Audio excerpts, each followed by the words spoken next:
wabarakatuh. Ikhwah fillah, pada video kali ini saya akan membicarakan tentang ruqyah. Ya. Ruqyah ini adalah pengobatan Islami. Ya. Dan di dalam Al-Quran ada dalilnya, baik dalam Al-Quran maupun hadis. Ya, ada dalilnya. Maka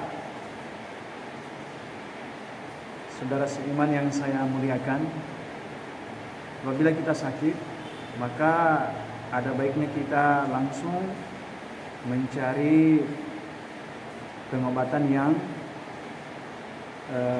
syariah, ya. Jangan langsung kita pergi ke dukun, kemudian kita minta pertolongan sama dukun, kemudian kita minta untuk disembuhkan sama dukun itu. Itu syirik namanya, ya, syirik. Nah, kalau iman kita sudah seperti ini, sudah percaya sama dukun-dukunan, maka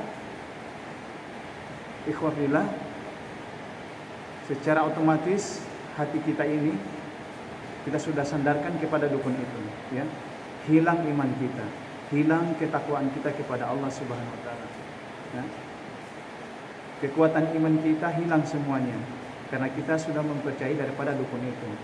Padahal pengobatan yang sesungguhnya itu Allah sudah firmankan dalam Al-Qur'an, "Wa nunazzilu minal Qur'ani ma huwa shifaa'un wa rahmah lil mu'minin wa la yazidudz zalimina illa khasyara." Ya. Sesungguhnya dalam Al-Qur'an itu terdapat obat, ya. Obat untuk segala macam penyakit. Dan Al-Quran itu tidak menambah daripada kebaikan kepada orang-orang yang zalim. Wah, dia dimuliakan oleh Allah Subhanahu wa taala. Apabila kita sakit, maka yang memberi sakit itu adalah Allah Subhanahu wa taala. Itulah iman. Yang memberikan sakit adalah Allah Subhanahu wa taala. Yang mendatangkan sakit adalah Allah Subhanahu wa taala. Yang mendatangkan kesenangan, kehidupan, kebahagiaan dunia dan akhirat, kesusahan itu hanyalah Allah Subhanahu wa taala. Jadi untuk apa semuanya ini diberikan oleh Allah Subhanahu wa taala kepada kita? Ini agar kita mau kembali kepada Allah Subhanahu wa taala, agar kita mau memperbaiki iman kita kepada Allah Subhanahu wa taala. Bahwasanya keyakinan, kepercayaan kita itu hanya kepada Allah Subhanahu wa taala. Yang memberikan sakit, yang memberikan sehat itu hanyalah Allah Subhanahu wa taala. Kita jangan bergantung kepada dukun-dukunan ataupun bergantung kepada pengobatan-pengobatan yang tidak syariah, ya. Banyak sekarang ini pengobatan-pengobatan yang di luar daripada tuntunan Al-Quran dan hadis yang sahih, ya. Kebanyakan sekarang ini pengobatan hanya menjual daripada obat-obatan saja. Setelah mereka meruqyah, mereka jual obat-obat mereka. Akhirnya pasien tidak sembuh. Hadirin dimuliakan oleh Allah Subhanahu wa taala, saudara seiman, sesungguhnya ruqyah itu adalah perintah di dalam Al-Quran dan juga dianjurkan oleh Rasulullah SAW. Dan para sahabat juga melakukan ruqyah. Dan bahkan Rasulullah SAW juga pernah meruqyah dirinya sendiri. Jadi ikhwah fillah, Rasulullah juga pernah terkena daripada gangguan jin atau sihir, ya. Jadi sihir ini sudah ada di zaman Rasulullah SAW. Maka asbab beliau mendapat daripada kiriman sihir ini, maka turunlah 3 surat ini, yaitu 3 qul a'udzu, surat Al-Ikhlas, Al-Falaq dan An-Nas. Maka beliau ini disantet. Maka kita juga harus percaya kepada santet itu, ya. Karena sihir-sihir semacam itu adalah pekerjaannya jin. Dan kita harus percaya juga sama jin, tapi jangan percaya dengan kata-kata daripada jin. Kalau ada seorang ustadz yang mulai percaya dengan perkataan jin atau mulai dia percaya bahwa dia bisa melihat daripada jin, maka ada yang salah daripada iman ustadz itu, ya. Atau kemungkinan besar di dalam tubuh ustadz itu ada bersemayam jin, ya. Dan semua ulama sepakat bahwa orang yang melihat jin ada yang salah dengan imannya, ya. Nah, untuk itu carilah peruqyah yang membacakan ayat-ayat Al-Quran secara langsung kepada pasien. Jangan hanya bisik-bisik begitu, ya. Jangan hanya bisik-bisik saja. Karena ruqyah itu adalah pembacaan Al-Quran, membacakan Al-Quran, membacakan kalam Allah, atau doa-doa yang sahih yang di dalam buku-buku sahih. Ya, sudah banyak sekali buku-buku yang sahih yang sudah dijual beli di toko-toko Islamiyah yang terdekat di sini. Jadi kita belajar daripada menghafal Al-Quran, kemudian kita amalkan, kemudian kita belajar juga doa-doa masnunah, ya, doa-doa yang sahih yang sesuai petunjuk Rasulullah SAW. Jadi kita jangan pakai mantra, jangan pakai bisik-bisik. Yang namanya ruqyah itu dibacakan langsung ayat-ayatnya, bukan dipakai bisik-bisik, ditiup-tiup di air ataupun dipakai di bisik-bisik di telinga, ya. Itu bukan syariah. Yang syariah itu kita duduk, kita ajak pasiennya untuk berserah diri kepada Allah Subhanahu wa taala, memohon kepada Allah Subhanahu wa taala kesembuhan daripada penyakitnya. Maka inilah ruqyah syariah, ya. Jadi ikhwafillah, apabila kita menemukan orang-orang yang semacam ini, yang saya bilang tadi itu, maka alangkah baiknya kita jauhi, ya. Kita cari yang ustadz yang ustadz yang meruqyah dengan syariah, secara syariah. Jadi dimuliakan oleh Allah SWT. Jadi ketika pasien kita ruqyai itu tidak sampai di situ, kita buat juga air untuk dimandikan, ataupun kita buat benteng untuk si pasien itu agar jinnya tidak kembali lagi.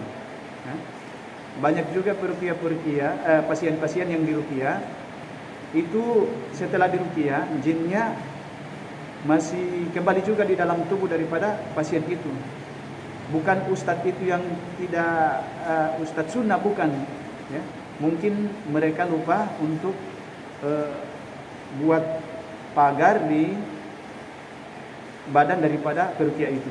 Jadi kita buat pagar supaya si pasien ini tidak bisa didatangi sama jin-jin kafir lagi. Nah, di sini satu yang harus kita ingat, bahwasanya penyakit itu datang dari Allah Subhanahu wa taala.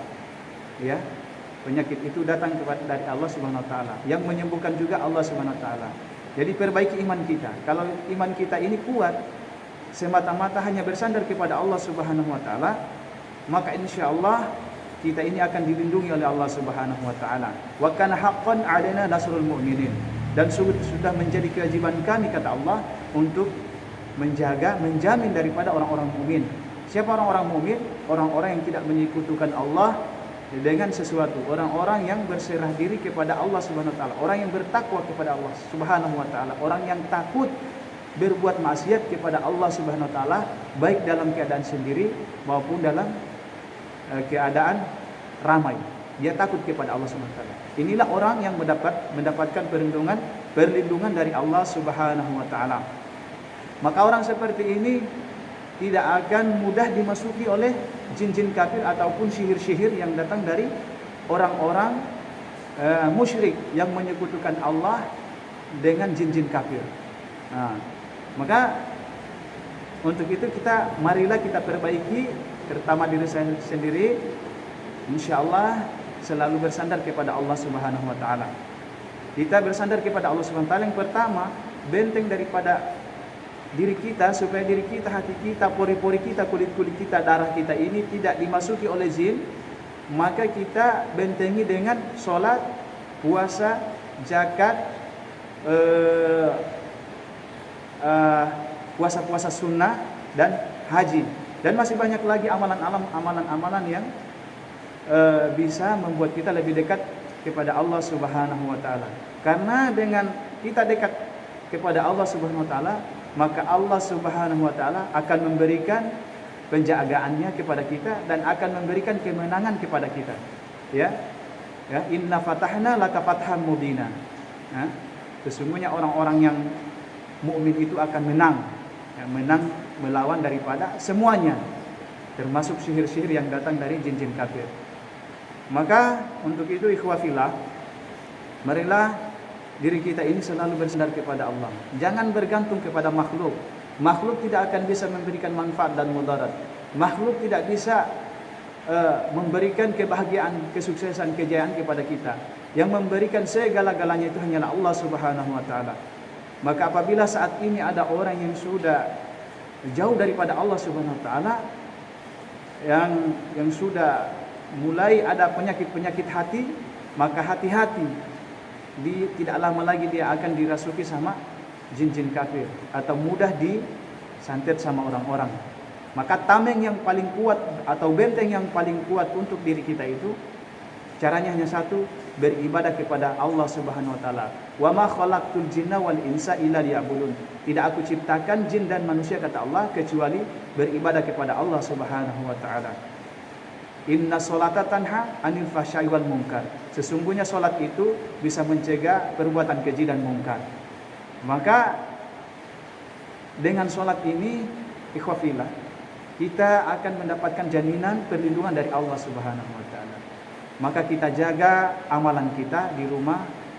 Buat ukhti-ukhti, silakan jaga amalannya di rumah, salat 5 waktunya di rumah. Dan buat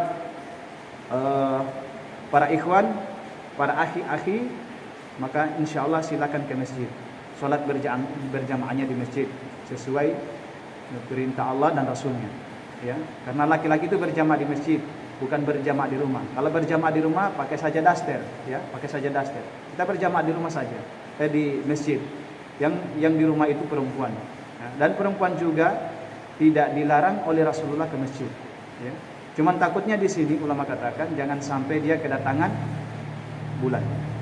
Maka lebih baik salatnya perempuan di rumah dan laki-laki di masjid, di rumahnya Allah. Itu yang afdal. Maka alhamdulillah itulah sedikit penjelasan dari saya. Semoga bermanfaat. Marilah kita lebih mendekatkan diri kepada Allah Subhanahu wa taala, lebih percaya kepada Allah Subhanahu wa taala. Apabila kita bergantung kepada Allah Subhanahu wa taala, maka pertolongan Allah Subhanahu wa taala akan datang kepada kita. Jadikanlah salat itu sebagai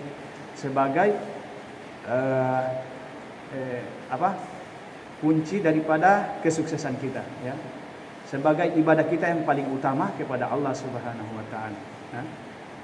As-salatu khairul as-salatu mi'rajul mu'minin. Salat itu adalah mi'rasnya orang-orang beriman kepada Allah Subhanahu wa taala.